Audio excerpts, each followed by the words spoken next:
తాకట్లో ఉన్న మీ బంగారాన్ని విడిపించి ఆ రోజు ఆన్లైన్ రేటుకి కొంటాం. Sharma gold company. భారత వెలుపల నివసిస్తున్న ప్రవాస భారతీయులకు కేంద్రం అదిరిపోయే శుభవార్త చెప్పిందని చెప్పుకోవచ్చు.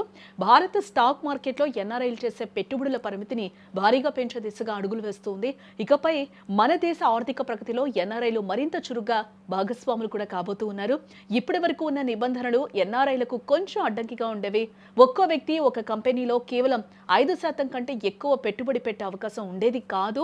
బట్ కేంద్రం తాజాగా తీసుకున్న ఈ నిర్ణయంతో ఈ వ్యక్తిగత పరిమితి 10%కి చేరిందని చెప్పుకోవచ్చు. అంతేకాదు ఎన్ఆర్ఐలు అందరూ కలిసి చేసే మొత్తం పెట్టుబడి పరిమితిని 10% నుంచి ఏకంగా 24%కి పెంచుతున్నట్లు ఆర్థిక మంత్రి ప్రకటించారు. ఈ మొత్తం సీలింగ్ ను పెంచడం వల్ల పెద్ద మొత్తంలో స్టాక్ మార్కెట్లోకి నిధులు వచ్చే అవకాశం కూడా ఉంది. ఇది అటు ఎన్ఆర్ఐలకు ఇటు భారత కంపెనీలకు కూడా లాభం చేకూరే అవకాశం అయితే కనిపిస్తుంది. నిజంగా ఇది ఒక పెద్ద మార్పు అని కూడా మనం చెప్పుకోవచ్చు. దీనివల్ల విదేశాల నుంచి బిలియన్ల కొద్ది నిధులు మన మార్కెట్లోకి వచ్చే అవకాశం కూడా లేకపోలేదు. ముఖ్యంగా విదేశీ మదుపరులు భారతీయ కంపెనీలో కీలక వాటాలను దక్కించుకోవడానికి ఇది ఒక గోల్డెన్ ఛాన్స్ అని కూడా చెప్పాలి. కేవలం షేర్ మార్కెట్ మాత్రమే కాదు, కార్పొరేట్ బాండ్ మార్కెట్లో కూడా లిక్విడిటీని పెంచేందుకు ప్రభుత్వం సరికొత్త మార్కెట్ మేకింగ్ ఫ్రేమ్ వర్క్ నైతే తీసుకురాబోతుందని అయితే తెలుస్తుంది. గతంలో విదేశీ వ్యక్తులు నేరుగా భారత్లో ఇన్వెస్ట్ చేయాలి అని అంటే చాలా కష్టంగా ఉండేది. బట్ ఇకపై పోర్ట్ఫోలియో ఇన్వెస్ట్మెంట్ స్కీమ్ ద్వారా ఇలాంటి ఇబ్బందులు లేకుండా నేరుగా మన దేశీయ షేర్లలో మదుపు చేయొచ్చు.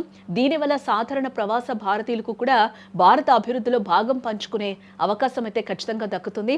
ఎన్ఆర్ఐలకు స్టాక్ మార్కెట్ పెట్టుబడుల విషయంలో ఉన్న అడ్డంకులు ఇక తొలగిపోనున్నాయని కూడా మనం చెప్పుకోవచ్చు. పెట్టుబడుల పరిమితి పెంపుతో భారత్ ఉన్న ఆర్థిక బంధాన్ని ఎన్ఆర్ఐలు మరింత బలోపేతం చేసుకునే అవకాశం ఇక్కడ లభిస్తుంది. ఇది నిజంగా విదేశాల్లో ఉన్న మన భారతీయులకు ఒక బిగ్ రిలీఫ్ గా కూడా మనం చూడొచ్చు. మొత్తానికి చూస్తే ఈ నిర్ణయం ఎన్ఆర్ఐలకు కేవలం ఒక శుభవార్త మాత్రమే కాదు, భారత ఆర్థిక వ్యవస్థలో సరికొత్త అధ్యాయం అని కూడా మనం చెప్పుకోవచ్చు. స్టాక్ మార్కెట్ పరిమితుల పెంపు వల్ల బిలియన్ల కొద్ది పెట్టుబడులు దేశంలోకి వచ్చే అవకాశం ఉంది. ఏ నిర్ణయంతో మన స్టాక్ మార్కెట్ కు కొత్త ఉత్సాహం రాబోతుందని చెప్పుకోవచ్చు. విదేశీ కరెన్సీ రాక పెరగడమే కాకుండా ఎన్ఆర్ఐలకు లాభదాయకమైన పెట్టుబడి మార్గాలు ఓపెన్ అయ్యాయి. త్వరలోనే దీనికి సంబంధించిన పూర్తి గైడ్ లైన్స్ విడుదల కానున్నాయని కూడా మనకి తెలుస్తోంది. Individual persons resident outside India, PROI, will be permitted to invest in equity instruments of listed Indian companies.